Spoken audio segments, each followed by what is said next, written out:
director of the organization Food First, I'm left without many words. He is someone I so deeply respect and admire that I cannot fully articulate what he's done to move the food movement forward. I'm honored to be able to come and talk about transparency and to be the keynote for what I consider to be a very knowledgeable and experienced panel. And I want to thank FoodTank and Farm to Fork and all of the sponsors for this event and for creating a space and for identifying transparency as one of the first subjects to be addressed here. Transparency, if we think about it, is really about communication. Because why do we want something to be transparent? We want to know about it. We want to communicate about it. And communication, at its core, I think, is about the right to communicate. And of course, that gets back to the right of free speech and our First Amendment rights. And so transparency is essential if we're talking about the food system. And what we want, obviously, is to have transparency throughout the entire food system.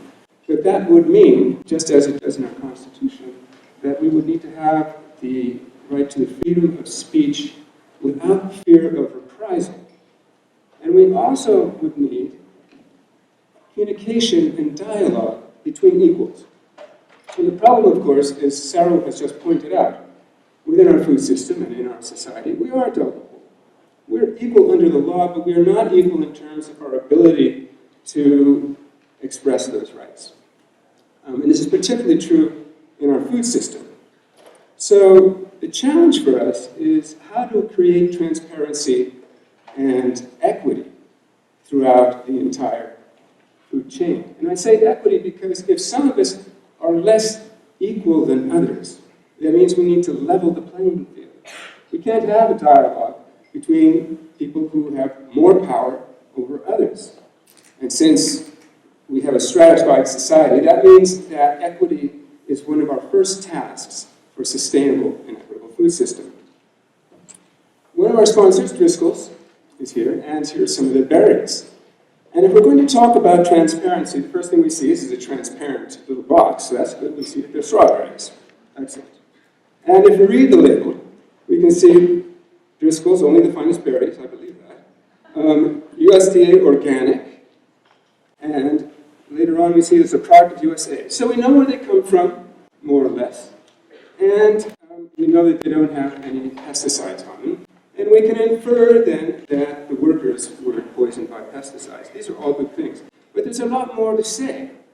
And if these berries could talk, they'd have to address the questions of their own political economy. And by that I mean, who owns what? Who gets what? Who does what? And what do they do with it? They would tell us about the land, the labor, and the capital that went into producing these berries and the relationships of the people that are involved at all of those stages. They might tell us, for example, that land was stolen, as most of it has been in the United States, from Native Americans. They might also say that land actually doesn't belong to the present owner, but belongs to financial houses on Wall Street who are trading little bits of value of that land at hundreds of times a second in financial markets around the world. The land has been financialized. They might also say that the land actually is very, very valuable, and one of the reasons it's so valuable is because of the highly skilled labor that it takes to produce these berries and to pick these berries. The labor, which we call unskilled, is actually exactly the opposite. You have to pick these berries, you have to know how to do very rapid, repetitive movements all day long, sun up to sundown, day after day, for months at a time, and put up with all the, not just fatigue, but the pain. You have to want that. That's very big to say. Not too many people know how to do that, it turns out. Most of the people who do are peasants, and most of them come from Mexico. And many of them these days are indigenous. So one of the things these berries would say is that there's been a tremendous victory in terms of equity in the food system for these very berries. Because just recently, Familias Unidas por la Justicia, Families United for Justice, formed a union, the first independent farm workers union in the state of Washington, on the Sakuma Brothers Berry Farm. And they have just entered into negotiations with Sacramento, who supplies Driscoll. These may be those berries, for all we know.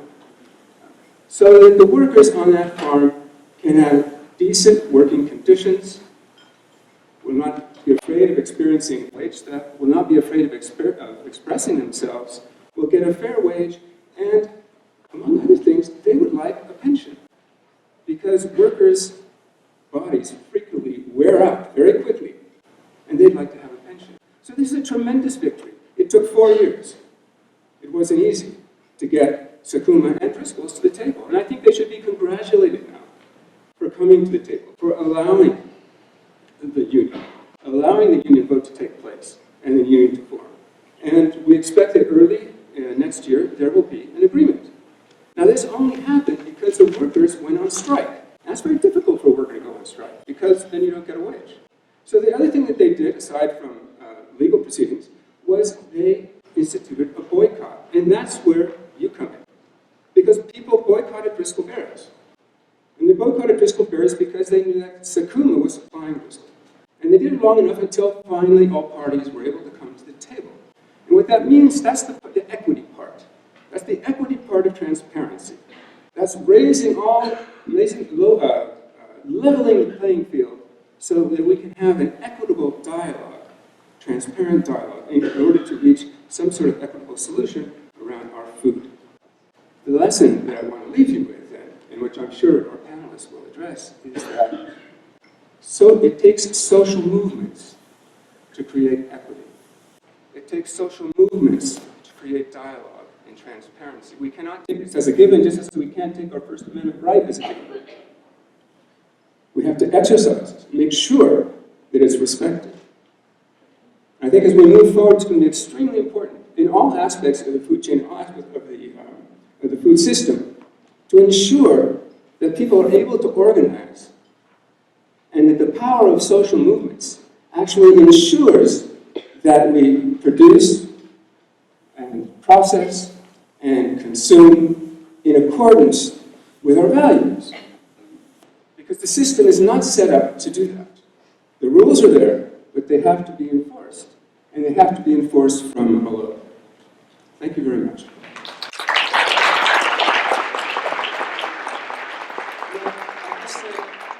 If you're interested, the Familias Unidas por la Justicia will be giving a press conference at noon in this hotel, and you're welcome to attend. And I should also say that our intrepid sponsor, Driscoll's, whom I really want to congratulate for, because of the win in Washington, is not quite out of the woods yet. There is still a boycott from the workers in Baja California who supply the berries, work for the farmers who supply the berries to Driscoll's coming out of Baja California, where the wages are extremely low and conditions are very harsh. So we hope that this trend of recognizing farm worker unions and the right to organize and the right to dialogue equitably and transparently continues. Thank you.